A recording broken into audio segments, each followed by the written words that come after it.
আসসালামু আলাইকুম সম্মানিত প্রিয় দর্শক শ্রোতাবিন্দু, নতুন আরও একটা ভিডিও নিয়ে আসলাম ফেসবুক পে আউটস অ্যাকাউন্ট সম্পর্কে। গতকাল দুইজনের পে আউট সেটিং করে দিয়েছি। তো আপনাদের যাদের পে আউট সেটিংয়ে সমস্যা হয় আমার সাথে যোগাযোগ করতে পারেন। হোয়াটসঅ্যাপে অন স্ক্রিনে রেখে আমি সেটা সমাধান করার চেষ্টা করব, অথবা এই সম্পর্কিত আমার পেজে অলরেডি ভিডিও দেওয়া আছে, আশা করি সেখান থেকে দেখে আসবেন।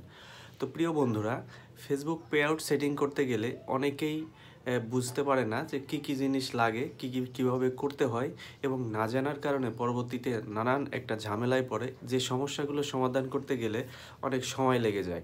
তো প্রিয় বন্ধুরা, আমি আপনাদেরকে বলবো পে আউট সেটিং করতে গেলে, অথবা যাদের ইনস্টিমেট, অ্যাডস অন রিলস বা স্টার সেট আপটা চলে আসছে, এখন তো 500 ফলোয়ার হলেই স্টার সেট আপটা চলে আসে। তো এই স্টার সেট আপ আসলে আপনারা সাথে সাথে সেট আপটি করে নেবেন। এই সেট আপ করতে গেলে যেটা লাগে হচ্ছে আপনার একটা এনআইডি কার্ড লাগবে, আপনার একটা ব্যাঙ্ক অ্যাকাউন্ট লাগবে, এবং আপনার একটা ট্যাক্স ইনফরমেশন বা টিন সার্টিফিকেট লাগবে। এই তিনটা জিনিস আপনি যখন কনফার্ম করতে পারবেন, তখন আপনি স্টার সেট আপটি খুব সহজেই নিজেই করে নিতে পারবেন। এবং এটা করতে গেলে যে জিনিসগুলো আপনাকে মাথায় রাখতে হবে সেটা হলো, অনেক সময় দেখা যায় যে পে আউটস অ্যাকাউন্টসে আমাদের যে ফেসবুক পেজ বা প্রোফাইল নাম আছে এটা অটোমেটিক নিয়ে নেয়। এক্ষেত্রে দেখা যায় যে আপনার টিন সার্টিফিকেটে যে নাম আছে আপনার পেজের সেই নাম কিন্তু এক নয়। তো প্রিয় বন্ধুরা, অবশ্যই আপনারা এই বিষয়গুলো মাথায় রাখবেন। যখন আপনার পেজের নাম বা প্রোফাইলের নাম অটোমেটিক পে আউটস অ্যাকাউন্টসে নিয়ে নেবে, ওই সময় আপনি কারেকশন করে নেবেন, অর্থাৎ আপনার যে ব্যাঙ্ক আইডি অথবা টিন আইডি সার্টিফিকেটের যে নামটা আছে ওইটা অবশ্যই দিবেন। অবশ্যই টিন আইডি সার্টিফিকেট অনুযায়ী করার চেষ্টা করবেন, তা না হলে পরবর্তীতে কিন্তু নানান ঝামেলা আপনাকে পোহাতে হবে। তো টিন আইডি সার্টিফিকেটের যে নাম আছে এই নামটা আপনি যখন পে আউটস অ্যাকাউন্টে দেওয়ার পর নেক্সট করবেন, পরবর্তী ধাপে গেলে আপনাকে আরেকটা বিষয় অবশ্যই পূরণ করতে হবে, সেটা হচ্ছে আপনার পে আউটস অ্যাকাউন্টসে প্রাইমারি অ্যাড্রেস। এই প্রাইমারি অ্যাড্রেসটা অনেকেই ভুল করে থাকে। অনেক সময় দেখা যায় যে বিভিন্ন ধরনের লেটারগুলো লেখা যায় না, বিভিন্ন যে সিম্বলগুলো লেখা যায় না।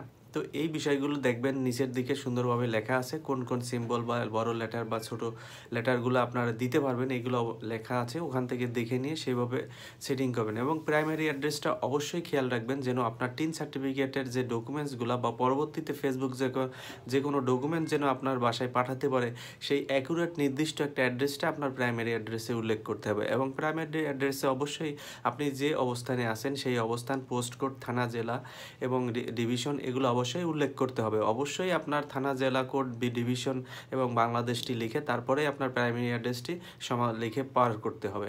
তো অনেক সময় প্রাইমারি অ্যাড্রেস এবং পার্মানেন্ট অ্যাড্রেস সেম থাকে, তাতেও কোনো সমস্যা নাই। এবং আপনার একটা মোবাইল নাম্বার অবশ্যই সঠিকভাবে দিতে হবে। মোবাইল নাম্বারটা পূরণ করার ক্ষেত্রে অবশ্যই কোডটি দিয়ে দিবেন, +88 বাংলাদেশি কোডটা আপনি অবশ্যই মোবাইল নাম্বারের সাথে দিয়ে দিবেন। সেই সাথে আরেকটা বিষয় শেয়ার করি, আপনারা যখন ট্যাক্স ইনফরমেশন সব কিছু যখন দেওয়া হয়, ট্যাক্স ফর্মে যেয়ে দেখবেন যে একটা পার্সেন্টেজ আছে, 0% এবং ইন্ডিভিজুয়াল, এবং আপনার যেহেতু বাংলাদেশ থেকে, এবং নো সিলেক্ট করে দিবেন। দুটো ধাপেই নো সিলেক্ট করবেন এবং ইন্ডিভিজুয়াল দিয়ে আপনি ট্যাক্স ইনফরমেশন 0% দিয়ে দিবেন। এই কয়েকটা ধাপ অপশন পূরণ করলে আপনি খুব সহজেই ব্যাঙ্ক অ্যাকাউন্ট, এবং আরেকটা বিষয় হচ্ছে ব্যাঙ্ক অ্যাকাউন্টের যে সুইপ কোডটা, এই সুইপ কোড অনেক সময় ধরুন একটা ডাচ বাংলা ব্যাংকের কোড, ডিবিবিএল, এরকম আইবিবিএল, ইসলামী ব্যাংকের, এরকম বিভিন্ন সুইপ কোড থাকে।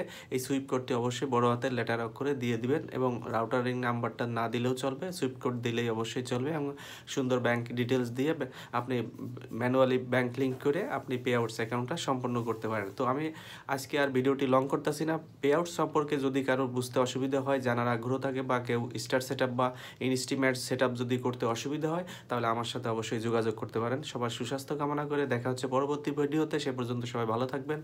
আসসালামু আলাইকুম।